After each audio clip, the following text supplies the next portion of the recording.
মন। কাগজ কলম হাতত তুলি লৈ ভাবিলোঁ আজি মনৰ অনুভৱখিনি সজাই থওঁ। জীৱনৰ বিভিন্ন অভিজ্ঞতা, বিভিন্ন কথাখিনি সাঁচি থওঁ। জীৱনৰ হাঁহি কান্দোন, সুখ দুখবোৰ কাগজ এখিলাতকৈ বেছি ভালদৰে কোনেনো বুজি পাব?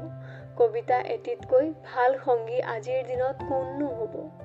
ক'বলৈ গ'লে বহু মানুহৰ লগ পালোঁ, বহু মানুহৰ সপক্ষ পালোঁ, কিন্তু সেই মানুহবোৰ সদায় মোৰ হৈ থাকিবনে? সদায় মোৰ সুখ দুখৰ সহভাগী হ'বনে? আজিৰ সময়ত কোনেনো বেলেগৰ উপকাৰ দেখি পায়? কোনেনো আনৰ গুণবোৰৰ মূল্য বুজি পায়? আজিৰ মানুহ কেৱল অহংকাৰত লিপ্ত। মানুহৰ বাবে ৰূপ, ধন, সম্পত্তিয়ে সমস্ত। এই বিশাল পৃথিৱীৰ বহু ৰঙীন মানুহৰ মাজত হেৰাই যোৱাৰ ভয় মোৰ। এই জটিল সংসাৰৰ জটিলতাৰ মাজত থিয় দিব পাৰিমনে বুলি সন্দেহ মোৰ। এটাই আশা, এটাই ভৰসা, এই কাগজ কলম আৰু কবিতা সদায় মোৰ হ'ব।